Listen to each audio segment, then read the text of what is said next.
അധികം ആർക്കും അറിയാത്ത കോഴിക്കോടുള്ള ഒരു കോട്ടക്കുള്ളിലാണ് ഇപ്പോൾ ഞാൻ നിൽക്കുന്നത്. ഇത് ഫറോക്കിലൊരു കുന്നിൻ്റെ മുകളിലുള്ള സ്ഥലമാണ്. ഇത് പാറൊക്കെ തുറന്ന് ഉണ്ടാക്കിയതാണ്. ഇവിടെ വെടിക്കോപ്പുകളും മരുന്നുകളൊക്കെ സൂക്ഷിച്ചിരുന്ന ഒരു ആയുധപ്പുരയാണിത് കേട്ടോ.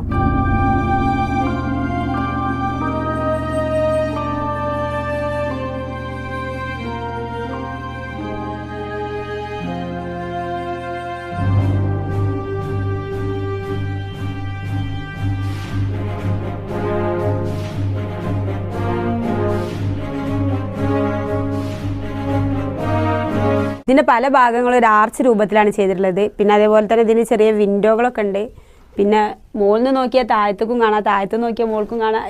എന്തിനോണ്ടാണെന്ന് അറിയില്ല, അങ്ങനെ ഒരു ഹോൾസ് പോലെ അവിടെ നിർമ്മിച്ചിട്ടുണ്ട്. അതിന് മുകളിൽ നിന്ന് നോക്കുമ്പോൾ ഒരു അടപ്പ് മാതിരി, അടച്ചിരുന്ന മാതിരിയൊക്കെ തോന്നുന്നുണ്ട് കേട്ടോ.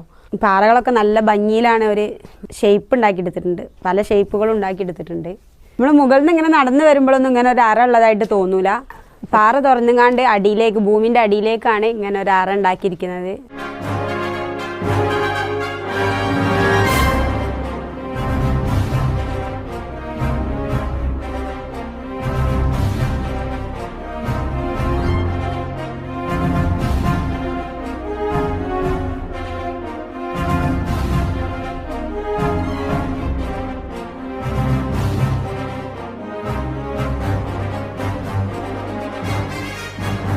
ഇവിടെയുള്ള പ്രസിദ്ധമായൊരു കിണറാണിത്. വലിയ കിണറാണ്.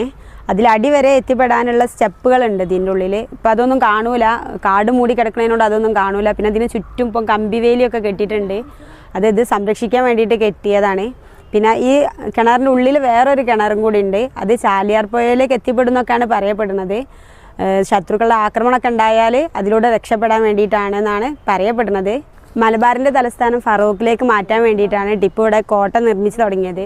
എന്നാൽ 1899 മെയ് 4 ബ്രിട്ടീഷുകാരുമായുള്ള ഏറ്റുമുട്ടലിൽ ടിപ്പു സുൽത്താൻ വീരമൃത്യു വരിച്ചു. ശേഷം ബ്രിട്ടീഷുകാരുടെ കൈവശമായിരുന്നു ഫറോക്കിലെ ഈ കോട്ട. ഇതുപോലുള്ള പുതിയ വീഡിയോകളുമായിട്ട് ഇനി വീണ്ടും വരാം. അപ്പോൾ എല്ലാവരും ഒന്ന് ഫോളോ ചെയ്ത് കൂടെ കൂടിക്കോളിട്ടോ.